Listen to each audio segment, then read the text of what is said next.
അമേരിക്കക്ക് വേണ്ടത് യുദ്ധമെങ്കിൽ അതിന് തയ്യാറാണെന്ന് ചൈന. നിലവിലെ ലോകക്രമത്തിൽ വളരെ ഗുരുതരമായ പ്രസ്താവന. ചൈനയ്ക്ക് അമേരിക്ക 10% അധിക തീരുവ ചുമത്തിയത് ഇന്നാണ്. ഇതിനെക്കുറിച്ചുള്ള ചോദ്യത്തോടാണ് ചൈനീസ് വിദേശകാര്യ മന്ത്രാലയം വക്താവ് ലിൻ ജിയാൻ ഇങ്ങനെ പ്രതികരിച്ചത്. ആഗോള തീരുവ യുദ്ധത്തിലൂടെ ട്രംപും കൂട്ടരും അംഗരാജ്യങ്ങളെ ഉൾപ്പെടെ വെറുപ്പിക്കുകയാണ്. അതിനിടയിലാണ് അമേരിക്കയോട് അടിച്ചു നിൽക്കാൻ സൈനിക കരുത്തും മനക്കരുത്തുമുള്ള ചൈന നിലപാട് വ്യക്തമാക്കുന്നത് എന്നതാണ് ശ്രദ്ധേയം.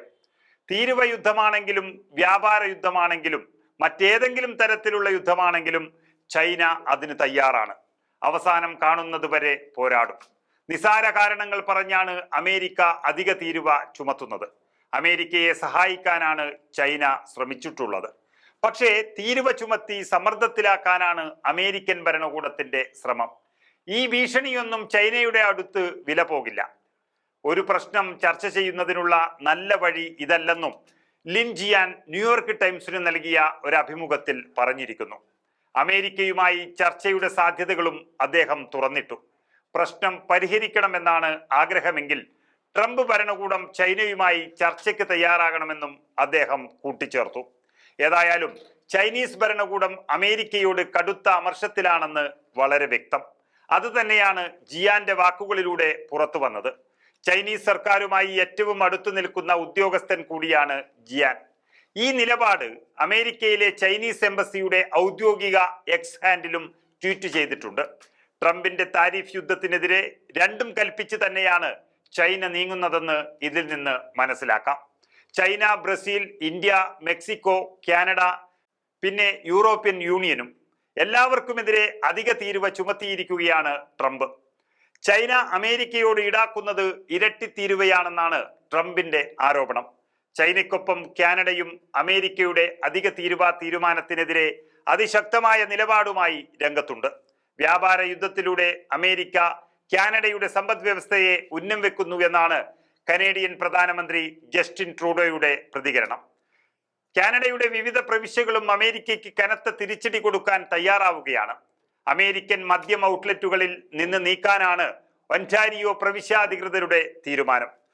ഒപ്പം ഇലോൺ മസ്കിന്റെ സ്റ്റാർലിങ്കുമായുള്ള കരാറും ഒന്റാരിയോ പ്രവിശ്യ റദ്ദാക്കും.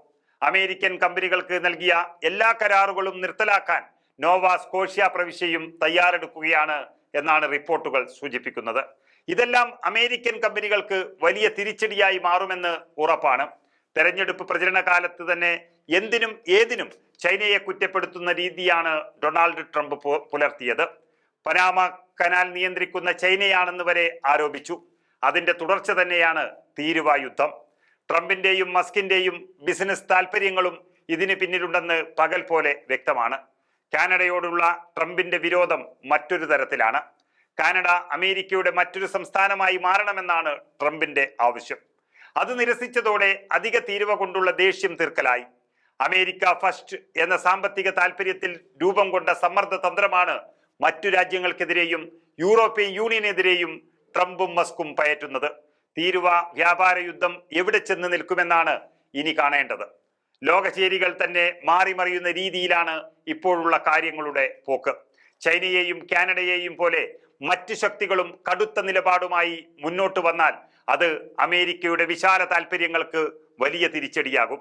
ആ രാജ്യത്തിന് ദൂരവ്യാപകമായ പ്രത്യാഘാതവും അത് സൃഷ്ടിക്കും. ട്രംപിന്റെ ഭ്രാന്തൻ നടപടികൾ അമേരിക്കയ്ക്ക് തന്നെയാണ് വിനയാകുക എന്ന് തന്നെയാണ് സാമ്പത്തിക വിദേശകാര്യ വിദഗ്ധരുടെ വിലയിരുത്തൽ.